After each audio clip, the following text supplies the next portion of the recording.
Welcome. Before we go any further, understand this. What you're about to hear is not about riots, escapes, or sensational violence. This is about something quieter and far more unsettling. A place where punishment isn't delivered through chaos, but through order. Where suffering isn't loud, but methodical. Where the most powerful weapon isn't force, but absence. Imagine a prison where human contact is not merely limited, but engineered out of existence. No casual conversations. No shared meals. No spontaneous moments. Every interaction is filtered, delayed, or removed entirely. In this place, silence is not accidental, it is policy. Food is not comfort, it is control. And time does not pass naturally, it is rationed, segmented, and weaponized. This prison was not built to rehabilitate. It was not built to intimidate. It was built to erase connection. From the moment a person enters, the system begins stripping away the small, invisible threads that tie one human being to another. Meals arrive alone, slid through narrow openings without eye contact. Voices echo only in memory. Days blur together, not because they are chaotic, but because they are exactly the same. Routine becomes a cage inside the cage. In most prisons, punishment is obvious. You see it, you hear it, you feel it. But here, punishment is subtle, and that's what makes it so effective. Silence presses down hour after hour, day after day. The mind fills the void with doubt, anxiety, and self-confrontation. Without human feedback, thoughts loop endlessly. Small worries grow large. Time stretches. Identity begins to fray. Food plays a central role in this system, not as nourishment alone, but as structure. Every meal arrives at the same moment, in the same way, with the same restrictions. No choice, no variation, no shared experience. Eating becomes less about hunger and more about compliance. It marks the passage of time. It reminds the individual that every basic need is controlled by someone else, somewhere out of sight. Silence does the rest. In a world without conversation, the human brain struggles. Studies show that social isolation alters perception, emotional regulation, and even memory. But in this prison, those effects are not side effects. They are features. The architecture, the schedules, the procedures, all are designed to minimize contact, reduce stimulation, and keep every individual locked inside their own thoughts. And yet, this system operates within the boundaries of the law. On paper, everything is orderly, regulated, justified. There are rules for how food is served, how movement happens, how silence is maintained. There are explanations for every restriction. From the outside, it appears clean, efficient, and controlled. But inside, the experience is something else entirely. Here, a raised voice is rare. A handshake is impossible. Even eye contact becomes a fleeting luxury. Communication is reduced to commands, numbers, and procedures. Over time, the absence of normal human interaction begins to feel heavier than physical confinement itself. This is not a story about a single prisoner. It is not about one sentence, one crime, or one cell. This is about a system, a carefully designed environment that reshapes behavior by removing the very things that make us human. Connection, choice, expression, even food, something so basic and universal, becomes part of the mechanism of control. As this documentary unfolds, we will examine how silence is enforced, how meals are used to structure obedience, and how isolation affects the mind over months and years. We will look at daily routines, psychological consequences, and the quiet strategies people use to survive when human contact is reduced to almost nothing. Because when you take away noise, touch, and shared experience, what remains is not just a prisoner alone in a cell. What remains is a person forced to confront the limits of the human mind, inside a prison designed not to punish loudly, but to erase connection entirely. Before we begin, tap like, leave a comment, and subscribe to the channel. Your support helps us uncover the darkest corners of the prison system. Now let's step inside. Long before isolation reaches the mind, it is embedded in concrete. This prison does not depend on visible cruelty or constant force to maintain control. Its authority is quiet, structural, and deliberate. Every wall, corridor, door, and camera angle exists for one reason: to prevent human connection from forming in the first place. Isolation here is not a temporary punishment. It is the default condition of existence. From a distance, The facility appears orderly and controlled. Clean lines, precise layouts, and carefully segmented zones suggest efficiency rather than brutality. But this appearance hides the deeper purpose of the design. At ground level, where people actually live, the architecture works relentlessly to separate, fragment, and contain. Cells are positioned to prevent eye contact. Doors are solid and reinforced, eliminating visibility beyond the immediate space. When windows exist, they are narrow, placed high or angled in ways that allow light but deny meaningful sight lines. Natural views are restricted or completely absent. The outside world becomes an abstract idea rather than a lived reality. Inside the cell, everything is fixed. Beds, desks, sinks, and toilets are bolted into place. There is no opportunity to rearrange space or personalize the environment. The inability to change one's surroundings reinforces a deeper message. Nothing here belongs to you, not even the small decisions that shape daily comfort. Over time, this lack of control seeps inward, shaping behavior and expectation. Movement through the prison is carefully choreographed. Doors open and close electronically, often controlled by staff who are never physically present. When a door opens, it is not an invitation, it is a command. Individuals step out only when instructed and return when told.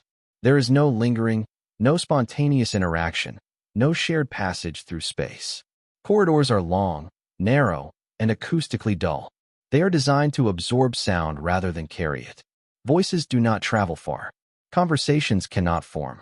Even footsteps feel isolated, echoing briefly before disappearing into silence. The building itself suppresses communication. Recreation, when permitted, is equally controlled. Exercise areas are enclosed and often used individually. If multiple people are allowed access, their time is staggered to prevent overlap. Physical movement is granted, but social movement is denied. The body may stretch, walk, or run, but always alone. Sightlines are engineered with precision. Surveillance is constant, but personal interaction is minimal. Cameras observe from fixed positions, replacing human presence with mechanical oversight. Guards appear briefly, often without conversation, and disappear just as quickly. Authority is omnipresent yet distant, reinforcing the sense that control comes from everywhere and nowhere at once. This imbalance, being constantly watched while rarely seen, changes how people behave. Without feedback from other humans, actions lose context. Expressions go unacknowledged. Speech feels pointless. Over time, many learn that silence draws less attention than words. The cell becomes the center of existence. Sounds from outside are muted or distorted, making it difficult to tell where noises originate or how far away they are. Time is no longer measured by shared experiences or social routines. Instead, it is marked by artificial signals. Lights switching on and off, doors opening and closing, trays sliding through slots. Food delivery exemplifies the prison's philosophy. Meals are distributed with minimal contact. A narrow slot opens. A tray slides in. The slot closes. There is no exchange of words, no acknowledgement of presence. Even nourishment becomes impersonal, stripped of social meaning. Eating is no longer a communal act or a moment of comfort. It is a mechanical process tied to obedience and schedule. This routine repeats day after day with little variation. Consistency replaces spontaneity. Predictability replaces choice. While this may appear humane on the surface, no chaos, no disorder, it slowly erodes the internal sense of agency. When nothing changes, motivation fades. When every action follows the same pattern, initiative becomes unnecessary. The architecture reinforces this psychological narrowing. Ceilings are often low, contributing to a sense of compression. Colors are muted and repetitive. Lighting is functional rather than comforting, designed for visibility rather than well-being. The environment communicates stability, but it is a stability that confines rather than supports. Research on isolation consistently shows that limited stimulation and reduced social interaction affect cognition, mood, and perception. Concentration becomes difficult. Memory weakens. Emotional responses flatten or become exaggerated. In this prison, these effects are not incidental. The environment is calibrated to produce them slowly and consistently. By controlling space, the system controls behavior. When individuals cannot see each other, they cannot coordinate. When they cannot speak freely, they cannot share experiences. When they cannot alter their surroundings, they cannot assert identity. Resistance becomes fragmented and eventually internalized. This design also alters how time is experienced. Without social milestones, conversations, shared meals, collective activities, days blur together. Weeks feel indistinguishable. Months lose texture. Time stretches not because of suffering alone, but because nothing interrupts the routine. The absence of variation becomes its own form of pressure. Importantly, none of this appears dramatic from the outside. There are no visible signs of violence or disorder. Reports describe procedures, not experiences. Policies outline safety and security, not the psychological weight of silence. The system functions smoothly because its most powerful mechanisms are invisible to those who do not live inside it. Isolation here is not enforced through punishment after misconduct. It is enforced through design. The building itself performs the work of discipline, shaping thought and behavior without direct confrontation. Over time, the structure teaches people how to exist within it, quietly, predictably, alone. By the time silence begins to affect the mind, the architecture has already succeeded. The walls have narrowed experience. The routines have replaced choice. The absence of human contact has become normal. This prison does not need to break people through force. It allows the environment to do the work instead. And this is only the beginning. Silence is often imagined as peaceful. In normal life, it represents rest, reflection, or relief from noise. But inside this prison, silence is something else entirely. It is not an absence. It is a presence, a constant, deliberate force that presses inward, reshaping thought, emotion, and identity over time. Here, silence is not accidental. It is enforced, maintained, and protected by policy. From the first day, individuals learn that sound is discouraged. Talking serves no practical purpose. There are no conversations to join, no responses to expect, no social cues to guide speech. Words, once used to connect and express, lose their function. In their place, quiet becomes the safest option. At first, the silence feels unnatural. The human brain is not designed to exist without regular interaction. In everyday life, sound provides orientation. Voices confirm presence. Background noise reassures the mind that it is not alone. Inside this environment, those signals vanish almost entirely. Doors open without voices. Instructions arrive without explanation. Meals appear without acknowledgement. Even authority communicates through procedure rather than speech. The absence of sound creates a vacuum, and the mind rushes to fill it. Early on, thoughts become louder. Without external input, internal dialogue intensifies. Memories replay. Regrets resurface. Imagined conversations loop endlessly. Small concerns grow disproportionate in the quiet. There is no interruption, no distraction, no relief. As days turn into weeks, the silence begins to distort perception. Sounds that do exist, footsteps in a distant corridor, the clink of metal, the hum of ventilation, become magnified. The brain, deprived of stimulation, latches onto any signal it can detect. Harmless noises trigger anxiety. Sudden sounds feel intrusive, even threatening. This heightened sensitivity is not a flaw. It is a predictable response to prolonged sensory deprivation. The nervous system remains alert, searching for meaning where none exists. Over time, this constant vigilance becomes exhausting. Silence also removes social calibration. In normal environments, people adjust behavior through feedback. Facial expressions, tone, posture, all provide information about how one is perceived. Inside this prison, those cues are absent. There is no way to measure reactions or correct misunderstandings. Speech loses relevance when there is no audience.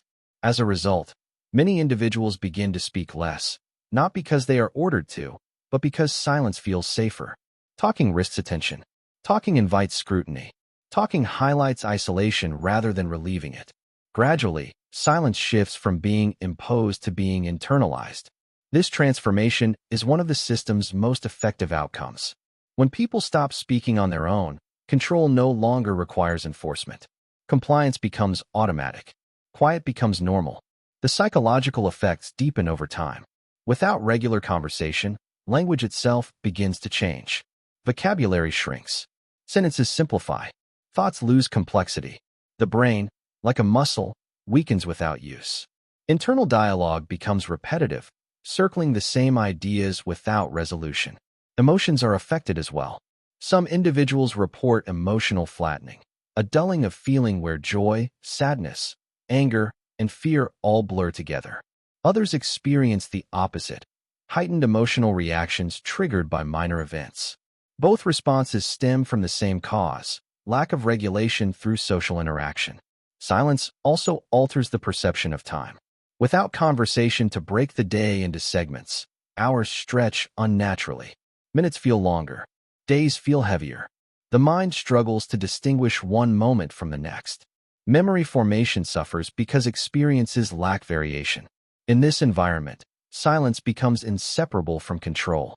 It discourages coordination. It prevents shared understanding. It isolates not just bodies, but thoughts. Without communication, individuals cannot validate their experiences or challenge their perceptions. Doubt grows unchecked. The system relies on this effect. Silence reduces collective identity. It fragments awareness. It keeps individuals focused inward rather than outward. When people cannot talk, they cannot organize. When they cannot share, they cannot compare. When they cannot compare, they cannot question. Even official interactions reinforce this dynamic. Commands are brief. Language is procedural. Tone is neutral. There is no room for discussion or explanation. The absence of dialogue reinforces hierarchy. One side speaks when necessary, the other listens always. Over long periods, silence begins to reshape self-perception. Without reflection from others, identity becomes unstable. People measure themselves through routine rather than relationship. Worth becomes tied to compliance. Existence narrows to survival. Some attempt to resist mentally by talking to themselves, creating routines of thought, or replaying imagined conversations. Others retreat inward, minimizing mental activity to cope with the constant quiet. Both strategies reflect adaptation rather than relief. What makes this silence particularly powerful is its legality. There are no rules stating that silence itself is punishment. There are no policies labeling quiet as a disciplinary measure. It emerges naturally from the system's structure. Because it is indirect, it is difficult to challenge or document. From the outside, silence appears benign. There are no screams, no visible suffering, no signs of unrest. The absence of sound suggests calm. But inside, the quiet carries weight. It presses against the mind, shaping behavior without leaving marks. Over months and years, the cumulative effect becomes profound. Decision-making slows. Motivation declines. Initiative fades. The mind adapts to a narrower world where expression feels unnecessary and connection feels distant. Silence also affects hope. Without conversation, future-oriented thinking weakens. There are no shared plans, no discussions of possibility, no reinforcement of meaning beyond routine. The future becomes abstract, distant, unreal. This is why silence functions so effectively as punishment. It does not need to threaten. It does not need to shout. It simply removes the conditions necessary for psychological resilience. In this prison, silence is not the absence of noise. It is the removal of relationship. And once that removal becomes normal, control no longer needs to announce itself. It exists quietly, steadily, and completely, spoken not in words, but in the spaces between them. Food is one of the most basic human needs. In normal life, it represents comfort, choice, culture, and routine. Meals bring people together. They mark time. They offer relief from hunger and structure to the day. But inside this prison, food is stripped of all those meanings. It is reduced to function and then repurposed as control. Here, food is not simply nourishment. It is scheduling. It is compliance. It is authority delivered 3 times a day. From the outside, the meals appear sufficient. Calories are counted. Nutritional requirements are met on paper. There is no obvious starvation, no dramatic deprivation. Everything appears regulated, standardized, and justified. But inside the system, food operates very differently. Its power lies not in what is served, but in how, when, and under what conditions it is delivered. Every meal follows the same pattern. The timing is fixed. The method is impersonal. The interaction is minimal or non-existent. A tray arrives through a narrow slot. There is no greeting. No acknowledgement. No exchange. The tray enters the cell, the slot closes, and the moment ends. Eating becomes a solitary act conducted in silence. There is no choice involved. Menus are predetermined. Portions are standardized. Preferences do not exist. Cultural or personal associations with food are irrelevant. The system does not care what an individual likes or dislikes. Hunger is met at the level required to sustain the body, and nothing more. Over time, this routine changes how food is perceived. Meals stop being something to look forward to. They become markers of time, signaling the slow passage of the day. Breakfast means the lights will soon change. Lunch means hours still remain. Dinner means another night is approaching. Food becomes a clock. This transformation matters. When one of the few remaining pleasures in life becomes mechanical, the psychological impact is significant. The mind stops associating meals with enjoyment or comfort. Instead, they become reminders of dependency. Every tray is proof that survival is conditional and controlled. The physical setup reinforces this message. Eating alone, in the same confined space where one sleeps and spends nearly every hour, erases boundaries between activities. There is no dining area, no change of environment, no social ritual. Food enters the cell the same way authority does, through a slot, on someone else's terms. Silence surrounds the process. There is no conversation before or after meals, no shared reactions, no casual remarks. Even the sound of eating feels louder in the quiet. Many learn to eat slowly, deliberately, simply to make the moment last. Others rush through meals, eager for it to be over. Both responses reflect adaptation, not satisfaction. Control extends beyond timing and delivery. Portions are fixed. Seconds do not exist.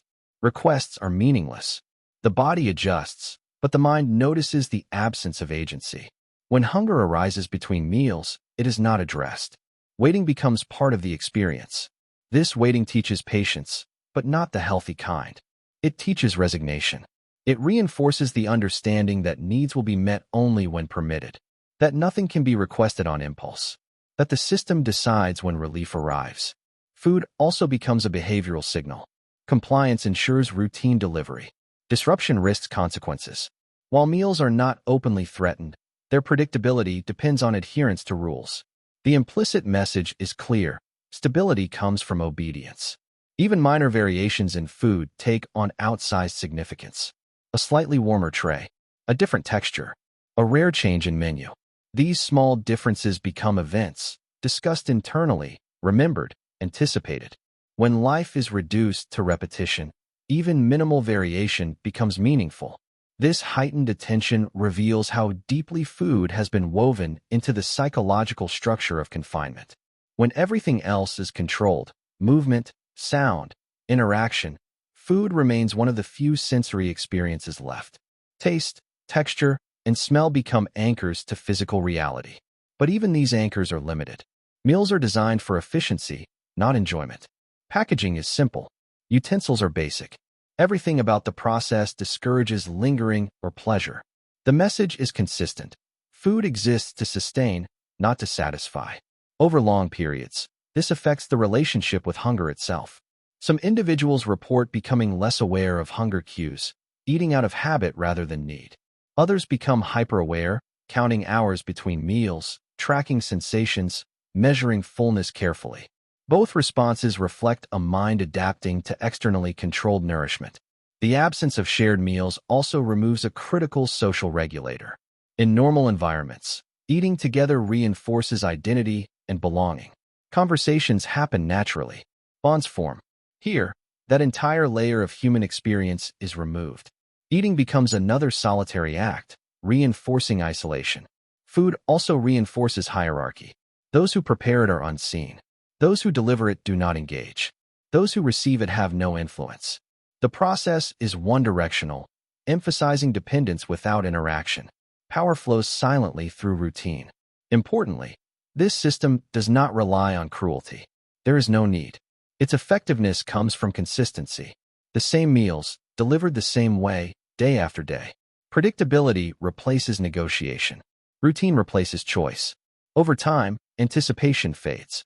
Meals arrive because they always do. There is no excitement, no disappointment, just expectation. Emotional responses flatten.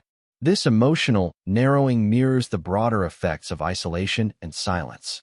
Food also interacts with time perception. Because meals punctuate the day, they become the primary reference points. Life narrows to the space between trays. Long-term thinking weakens. The future becomes abstract. Focus shifts to immediate routine. This narrowing is not accidental. When attention is fixed on basic needs and schedules, mental energy for reflection, planning, or resistance diminishes.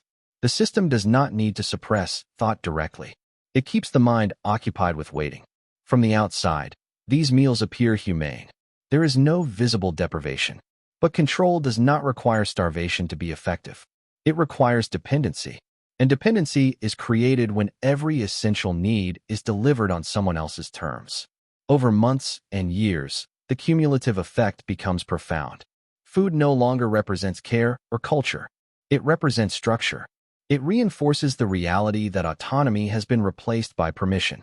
In this environment, even nourishment carries a message. You will eat when told. You will eat what is given. You will eat alone. And through this quiet, repetitive process, control is maintained, not through force, but through routine so stable that resistance feels unnecessary and choice feels irrelevant. Time is something most people rarely think about. In ordinary life, it moves almost unnoticed, broken up by conversations, choices, responsibilities, and change. Hours pass quickly when days are filled with variation. Weeks feel distinct because experiences give them shape. But inside this prison, time does not move naturally. It is controlled, stretched, compressed, and reshaped until it becomes one of the most powerful tools of confinement. Here, time is not something you manage. It is something that happens to you. From the first day, individuals are introduced to a rigid schedule. Lights turn on at the same moment every morning. Meals arrive at exact intervals. Doors open and close according to a fixed plan. Recreation, if permitted, follows a strict window. Nothing is flexible. Nothing is spontaneous. The day is broken into identical segments, repeated endlessly. At first, this structure may appear stabilizing. Predictability can feel reassuring, especially in unfamiliar environments. But over time, predictability turns into stagnation. When every day follows the same pattern, time begins to lose meaning. Yesterday feels indistinguishable from today. Tomorrow offers nothing new to anticipate. This sameness alters perception. Without variation, the brain struggles to form clear memories. Experiences blur together. Days lose their edges. Weeks pass without markers. Months feel unreal. The mind relies on change to organize time. And here, change is deliberately minimized. Waiting becomes the dominant experience. Waiting for meals. Waiting for lights to change. Waiting for doors to open. Waiting for the next instruction. Waiting fills the hours because there is little else to do. And unlike normal waiting, where an event eventually arrives, this waiting never truly ends. One wait simply replaces another. Relief is temporary. Anticipation leads only to the next pause. This constant waiting reshapes attention. Focus narrows. Long-term thinking becomes difficult. The future feels distant and abstract. Planning loses relevance when nothing changes. The mind adapts by shrinking its horizon, concentrating only on the immediate routine. Time also becomes externalized. Individuals no longer rely on internal cues to guide their day. Hunger is addressed only when food arrives. Fatigue matters only when lights go out. Activity happens only when permitted. The body adjusts to the schedule, not the other way around. This external control weakens autonomy. When every moment is dictated, decision-making skills atrophy. Choice becomes unnecessary. Initiative feels risky. Over time, many stop thinking in terms of what I will do and begin thinking in terms of what will happen next. Silence amplifies this effect. Without conversation, there is nothing to punctuate the day. No spontaneous exchanges. No shared laughter. No debates or disagreements. Sound, when it occurs, is procedural rather than social. Time stretches further in the absence of interaction. Even the clock loses meaning. Many individuals cannot see one. Time is inferred through routine rather than measured directly. Meals, light changes, and door movements become the only indicators. When those markers are removed or delayed, confusion and anxiety increase. This dependence on routine gives the system quiet power. By altering schedules, delaying a meal, extending waiting periods, changing access windows, authority can assert control without confrontation. Even minor disruptions feel significant because routine is all that exists. Repetition also erodes motivation. When effort produces no change, energy fades. Why rush? Why prepare? Why anticipate? The outcome is always the same. Over time, behavior slows.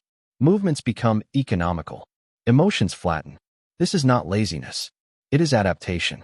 The human mind conserves energy when stimulation is low and rewards are absent. In this environment, enthusiasm serves no purpose. Caution and minimal effort become survival strategies. Time pressure works differently here. In the outside world, deadlines motivate action. Here, there are no deadlines that lead to resolution. Sentences stretch forward indefinitely. Appeals, reviews, or evaluations, if they exist, move slowly and unpredictably. Progress feels theoretical rather than real. This uncertainty distorts hope. When the future is undefined, optimism weakens. It becomes difficult to imagine meaningful change. The present routine feels permanent, even if it is not. The system benefits from this perception. A mind that believes time will never change is less likely to resist. Endurance replaces ambition. Survival replaces aspiration. Nighttime intensifies these effects. Without social exhaustion or varied activity, sleep becomes irregular. Some struggle to rest. Others sleep excessively to escape the monotony. Both patterns disrupt natural rhythms. Dreams blur with waking thought. Days feel shorter or longer without consistency. Over months and years, time loses its emotional weight. Birthdays pass unnoticed. Seasons change without sensation. The outside world feels distant, almost fictional. Identity becomes anchored to routine rather than memory. This manipulation of time does not require physical force. It operates quietly, invisibly. There is no need to threaten or intimidate. The schedule itself becomes authority. Importantly, this system appears orderly from the outside. There is no visible suffering. Everything runs on time. Procedures are followed. Reports show compliance. But inside, the psychological cost accumulates steadily. When time is controlled completely, it reshapes how people think, feel, and relate to themselves. Reflection becomes repetitive rather than insightful. Motivation becomes muted. Hope becomes fragile. Time, once a neutral dimension of life, becomes a weight. In this prison, punishment is not only measured in years or decades. It is measured in minutes that stretch endlessly, hours that repeat without variation, and days that arrive already familiar. Here, time does not heal. It disciplines. And as long as routine remains unbroken, control remains absolute, delivered not through force, but through the quiet, relentless management of every passing moment. When isolation, silence, controlled food, and manipulated time converge, the body adjusts, but the mind is forced to transform. This prison does not break people quickly. It reshapes them slowly. There are no dramatic turning points, no single moment where everything collapses. Instead, psychological change happens gradually, almost invisibly, until one day the person inside realizes they no longer think the way they once did. The human mind is built for connection. From early development, thought, emotion, and identity are shaped through interaction. Conversation, shared routines, and mutual recognition act as stabilizers. When those stabilizers are removed, the mind does not shut down, it adapts. But adaptation comes at a cost. In the early stages, the mind resists. People replay memories with intensity. Past conversations become vivid. Voices of family members, friends, or familiar figures echo internally. The brain attempts to recreate connection through imagination. This mental activity can feel comforting at first. It fills the silence. It preserves a sense of continuity. But memory is not neutral. Alongside comfort come regret, anger, and unresolved questions. Without distraction, the mind circles these thoughts repeatedly. There is no external interruption to redirect attention. Over time, this looping becomes exhausting. As days turn into weeks, many begin to notice subtle cognitive changes. Concentration weakens. Reading, if allowed, becomes difficult. Thoughts drift. It becomes harder to follow complex ideas or sustain focus. The brain, deprived of stimulation and dialogue, starts conserving energy. Language changes as well. Without conversation, words lose urgency. Vocabulary narrows. Inner speech becomes repetitive. Thoughts simplify. This is not a loss of intelligence. It is a response to an environment that no longer rewards complexity. Emotions shift unevenly. Some individuals experience emotional flattening. Joy feels distant. Sadness feels muted. Even anger loses sharpness. Others experience emotional volatility. Small frustrations trigger disproportionate reactions. Both patterns emerge from the same cause, the absence of regulation through social feedback. Without others to reflect emotion back, feelings lose proportion. Identity also begins to erode. In normal life, people understand who they are through roles and relationships. Worker, parent, friend, member of a community. In this prison, those roles disappear. Identity narrows to a number, a cell, a routine. Over time, self-definition weakens. This creates a dangerous psychological gap. When identity fades, meaning becomes harder to sustain. The question, "Who am I?" has no immediate answer. Some respond by clinging to rigid routines, cleaning the cell obsessively, counting steps, tracking time precisely. These rituals restore a sense of control. Others withdraw mentally. They reduce thought to avoid pain. They sleep more. They disengage emotionally. This numbing can feel protective, but it also narrows inner life. Despite these pressures, the human mind is remarkably adaptive. People develop strategies to survive psychologically. Some create mental schedules, dividing the day into imagined tasks. Others rehearse conversations, stories, or speeches in their head. Some focus intensely on physical sensations, breathing, posture, movement, to stay grounded. These strategies are forms of resistance. They preserve agency where none is offered. But resistance has limits. Extended isolation can distort perception. Sounds may feel closer than they are. Thoughts may feel louder. The boundary between imagination and reality can blur, especially in prolonged silence. This is not madness. It is the brain compensating for sensory deprivation. Time distortion worsens these effects. Without clear markers, memories lose sequence. Events feel out of order. Past and present blur together. The mind struggles to place experiences in context. Social thinking also changes. Without regular interaction, interpreting others becomes harder. Tone, intention, and nuance fade from memory. Some individuals report anxiety at the idea of future interaction, unsure how to respond or behave. Isolation trains the mind for solitude, not connection. This creates a paradox. Humans crave contact, yet prolonged deprivation makes contact feel unfamiliar, even threatening. The mind adapts so completely that re-entry into social environments becomes stressful. Control plays a crucial role here. Because food, movement, and time are regulated externally, the mind learns to expect direction. Initiative feels risky. Decision-making slows. Autonomy weakens not through force, but through disuse. Hope becomes fragile under these conditions. Without visible progress or meaningful change, future-oriented thinking declines. Hope requires imagination, and imagination needs stimulation. In a static environment, imagining a different future becomes harder. Some individuals anchor hope to distant events, reviews, appeals, evaluations. Others abandon future thinking entirely, focusing only on daily survival. Both responses reflect adaptation, not failure. Importantly, not everyone breaks in the same way. Psychological responses vary based on personality, history, and resilience. But no one emerges unchanged. Even those who cope well internally still experience shifts in perception, emotion, and self-concept. What makes this system so effective is its subtlety. There is no single act that can be identified as harmful. No clear moment of abuse.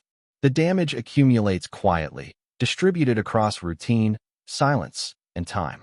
From the outside, this mental transformation is invisible. Reports measure compliance, not cognition. Stability is mistaken for well-being. Calm is mistaken for health. But inside, the cost is real. The mind adapts to survive, but survival is not the same as living. Over time, adaptation becomes accommodation. The environment shapes thought so thoroughly that resistance feels unnatural. This is the final layer of control. Not obedience enforced through fear, but behavior shaped through absence. Not compliance demanded, but compliance learned. In this prison, punishment does not shout. It waits. It waits for the mind to slow. It waits for emotion to dull. It waits for identity to narrow. And when that transformation is complete, the system no longer needs to act. Control exists within the individual themselves, quiet, stable, and enduring. By now, the pattern should be clear. This prison does not rely on chaos to enforce obedience. It does not depend on violence to assert dominance. It does not need shouting, spectacle, or constant confrontation. Instead, it operates through removal. Human contact is removed. Choice is removed. Spontaneity is removed. Variation is removed. What remains is a carefully engineered environment where control is so complete that it becomes invisible, felt deeply by those inside, yet barely noticeable to those looking in from the outside. The architecture isolates before a single rule is enforced. Silence reshapes thought before a word is spoken. Food structures obedience without ever threatening starvation. Time stretches endlessly, disciplining the mind more effectively than force ever could.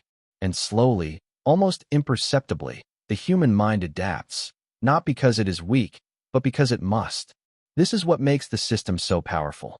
There are no obvious scars, no dramatic moments that demand attention, no single act that can easily be condemned. Everything is legal. Everything is procedural. Everything is justified on paper. And yet, the impact accumulates. A mind deprived of connection begins to turn inward. A routine without variation drains motivation. A life reduced to compliance reshapes identity. A future without texture weakens hope. This is not punishment as people typically imagine it. It is not loud or explosive. It is steady, predictable, quiet. And because of that, it is often misunderstood. From the outside, silence looks like calm. Order looks like safety. Routine looks like stability. But inside, these same elements carry weight. They press down day after day, shaping behavior, emotion, and thought until adaptation becomes accommodation, and accommodation becomes the norm. What is perhaps most unsettling is that this system does not require constant enforcement. Once the environment does its work, control sustains itself. People learn when to speak and when not to. They learn what to expect and what not to hope for. They learn how to survive within narrow boundaries. Yet even here, humanity does not vanish completely. It persists quietly, in mental rituals, in memory, in small acts of discipline and self-preservation. It exists in the refusal to fully surrender inner life, even when external life has been reduced to routine. It survives in the simple act of enduring without forgetting who one once was. But endurance comes at a cost. No one passes through this system unchanged. Even those who adapt well carry the imprint of isolation, silence, controlled nourishment, and distorted time. The mind remembers the absence, even when the environment no longer does. This is why understanding systems like this matters. Not to sensationalize them, not to glorify them, but to recognize how power can operate quietly, efficiently, and lawfully, without ever raising its voice. Because when punishment is subtle, it is easier to ignore. When suffering is silent, it is easier to dismiss. And when control leaves no visible marks, it is easier to believe it does no harm. This documentary was not about a single prison, or a single policy, or a single group of people. It was about a design philosophy, one that removes human connection piece by piece and calls the result order. What you choose to think about that system matters. Because the most effective forms of control are not the ones that shock us, but the ones that feel normal. Thanks for watching. Like, share, and subscribe.